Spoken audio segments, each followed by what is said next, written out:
Welcome back. Joe Kennedy, All Over Politics, and tonight I am lucky enough to have with me Jon Loya. Thank you for having me on. That's great to have you on. Jon is currently running for the state rep position in his area. And Jon, I'll let you introduce your area and exactly the position that you're seeking.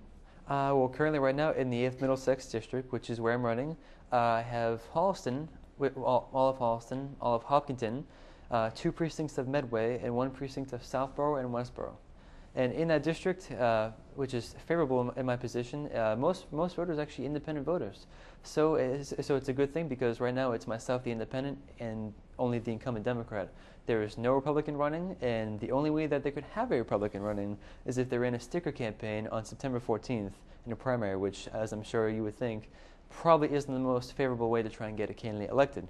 So in my district, I'm looking at pretty good odds right now. So that's excellent. That is a very good thing. So next to your name on the ballot, just because it varies from town to town, it will say independent? Yeah, well, actually, that's the thing.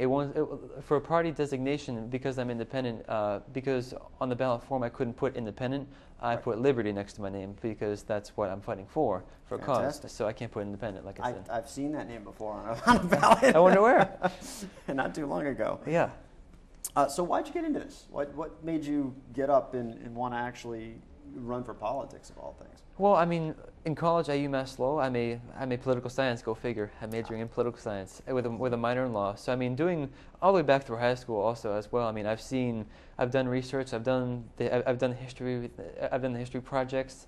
I've done the different initiatives as part of school. And just after seeing what's gone on in the last 50 to 100 years, it's kind of frankly made me sort of sick of what's going on. So pretty much, so I told myself, I'm very sick of what's going on. So pretty much I told myself, well, I'm of legal age, and you guys with the at the estate committee here in Massachusetts said that once you're 18 you can run for state rep, or I believe state senate as well. You can run, and I said, you know what?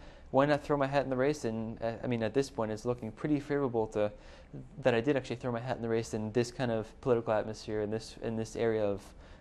In this area of the country. So, like I said, I've just been tired of what's going on, and just think that I can make a better impact on politics in the state rather than the current flow of politics. So your district, you would say, based on typical Massachusetts politics, is one of the more conservative areas of the state in your estimation? Yeah, last time I checked, it's about 60 to 65% independent, and in the Scott Brown, Joe Kennedy, Martha Coakley race, it was about 60, I want to say 60% for Scott Brown and about 35% for Coakley and about 4% for... I got 4% somewhere? Roughly about 3 or 4%. So, I mean, it's a pretty conservative or right-leaning or north-leaning, or actually northern-leaning district, which is very good for my case. So That's excellent. It's a very good thing.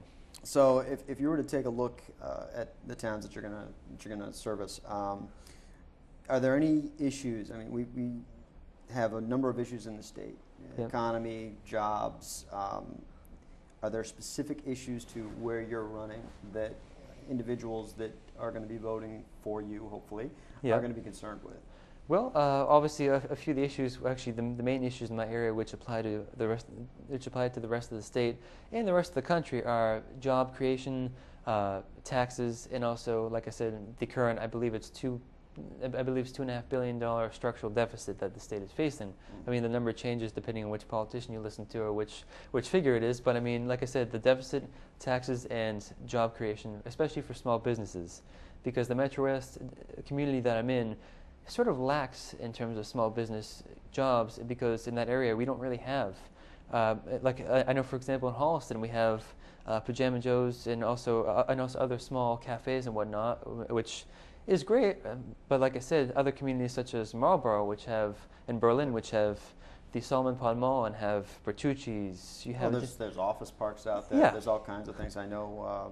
I back in the early '90s, I was working at a data center that was out there, and there's all the things on Route 9 that are bringing in revenue for those towns. And in my area, we just don't have that, which is a problem when it comes to bringing in funds, because recently, I know for a fact, in just one area of local government, in the schools, which that is also another key issue of mine, is the schools and bettering the schools while actually bringing in more money to the community. In the schools, they were facing, I believe it was I want to say $2 million or I forget what the exact figure was, but by the time that they actually passed an override to increase property taxes, they actually covered their deficit they were facing. But like I said, just for example, the schools, they faced a deficit and the level of services was not going up, and yet they were still facing a bigger deficit. So it makes you question where the money was going to and how it was being spent. Which I've told residents all along. I said, how is your money being spent if you're still facing a deficit? Right. I don't think that most people have any idea where there's not a lot of individuals I see. You go to their house and they don't have the copy of the state budget on their coffee table. Which is funny because recently, actually, before they voted the override, I actually attended the meeting and asked for a line-by-line specific how it's broken down budget. And he said, well, it's online on the town charter. Well, if you go online on the school committee website, they give you a categorical budget, if you will, by each category, but they don't give you exactly how things are spent. So you don't know if it's going to outside firms or teachers or anything? I mean, we know if it's going to teachers, but I mean like an exact specific budget line item saying it was going to this person. Like, for example, for superintendent, it won't tell, like, well, this is going towards the superintendent's office supplies or things like that, because understood. his budget, I believe, was roughly about, I don't want to give exact figures, but I mean, I would say in the realm of his salary was about $150,000 in Holliston, which with a vice superintendent, if you will, with about $130,000, which comparing that to other towns like Hopkinton, their assistant superintendent was only making about half of that salary. So it goes to show you where different towns spend. Yep. So, I mean, that's obviously one area which... And how many individuals of each town actually know that? Not many, which that's one thing politicians are supposed to bring up. So based on all these shortfalls, based upon the schools, what are your proposals? What are you going to do about it? What are you going to promote to get that stuff taken care of? Well, I mean, for the aspect of the schools, I mean, I've noticed, because, I mean, I for myself used to be a student of the schools. I noticed that they're not preaching always the right subjects material that, say, a well-rounded education should have. Because I've seen, and I went through it, that because of MCAS, because of different things in the state, I've noticed that they have had a lot. For example, you could walk in on an average school day and see that they have, in one semester, 12 different math courses. But yet at the same time, they have maybe 2 music courses, or maybe 3 art courses going on, or 4 art courses, and the actual balance of courses being taught in different areas, it seems to be geared towards just your math and science and English, your core subjects, and not towards a well-rounded for Spanish or language arts or social studies. It's because funding is based upon the. I think we all know funding. Yeah, funding's based on the NCAS, and the schools just want funding. They're teaching to the test. They don't care about the student.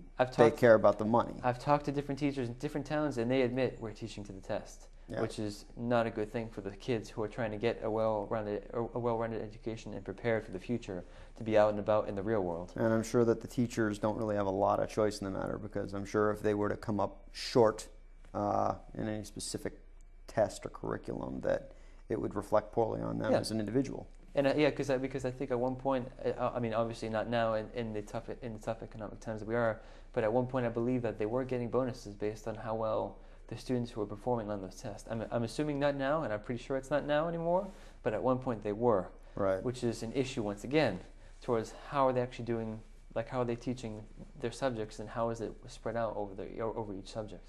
So how else would you raise revenue? I mean, there's been talk about casinos in the state. What are your views on that?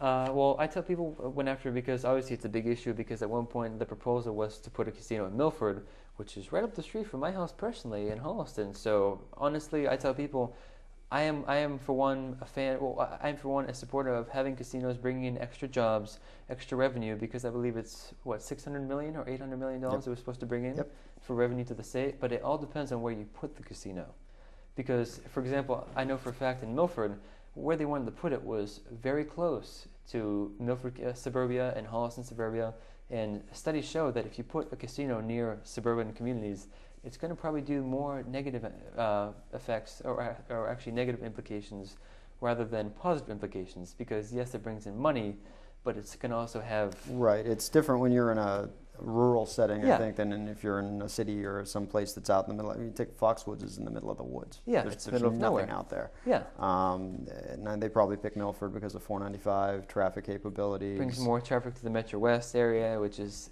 a great concept, but if you think about where it was going, not a good execution of where it was going to go. Okay. So if you take a look at your opponent, how are you different? What are you going to do that's different than her? Well, like I tell lots of people, because right now services are staying the same, are being maintained in the state, but the cost for those services tends to be going up, which you have to ask yourself, why isn't there anything being done to keep those costs down or perhaps increase the services? And I, for one, tend to tell people my opponent is part of the problem because she's been there previously on Beacon Hill. Yep. So if she's part of the problem, I like to consider myself the solution to that problem, and sort of the anti-wave of left-leaning politics that's going on in the state. Because as I'm sure many people know, in this state we've been for a while now. Well, I don't want to say controlled, but basically the left-leaning machine that's been going on in the state has been running the way politics go. So I, for one, being independent, hope to change that and sort of give the alternative to that, and sort of give the smarter solution for politics and the lower taxes, leaner government, sort of working for you sort of thing. You're responsible. Responsible, yeah. Somebody should be responsible every once in a while. Fiscally responsible are two big words that, I mean, I've heard for Scott Brown and I've heard for other things, but obviously, as we know, for certain politicians, it doesn't always carry out to once they get into office. Yes, but I for one, as I'm sure you know, since you ran against him, but I for one tend to be one that tends to actually follow through on his word. And when I say fiscally responsible, I tell people, I said, frankly, I'm not going to throw your money away. Well, you're not an incumbent, so you're not tied to any special interest or anything like that. And I will spend money on things such as, I mean, immigration is also another big deal, which we haven't talked about. But even spending, I believe it was on one screening measure, it was $6 a person, just to screen. I mean, and calling that not cost effective. I mean, I welcome immigration into this country, but if you're here legally, I suggest that you try and be here legally by going through the measures. Right. And $6 a person is not a out big of the deal. range. Not a big deal. Not a big deal in my book. Not a big deal. So do you get the debate? Right now, there is no debate scheduled, which I find that weird because in my opponent, Ms. Dykema's previous election, 2008, she debated against, I believe it was Dan Haley, who's now coincidentally working as treasurer for the Charlie Baker campaign, which is quite interesting with that. But with them, they had debates right around now in August, so it should be. I mean, I'm obviously going to be getting in contact with her very, very soon. Yes, I think if she's not willing to do it, I think I'm going to push. You shouldn't waste your time. I'm going to push to have a debate, at least multiple debates with her between now. Hopefully one in late August, hopefully one in maybe late September or maybe early October, to have at least multiple debates, because I am all for a debate with her and I welcome debating her. Fantastic.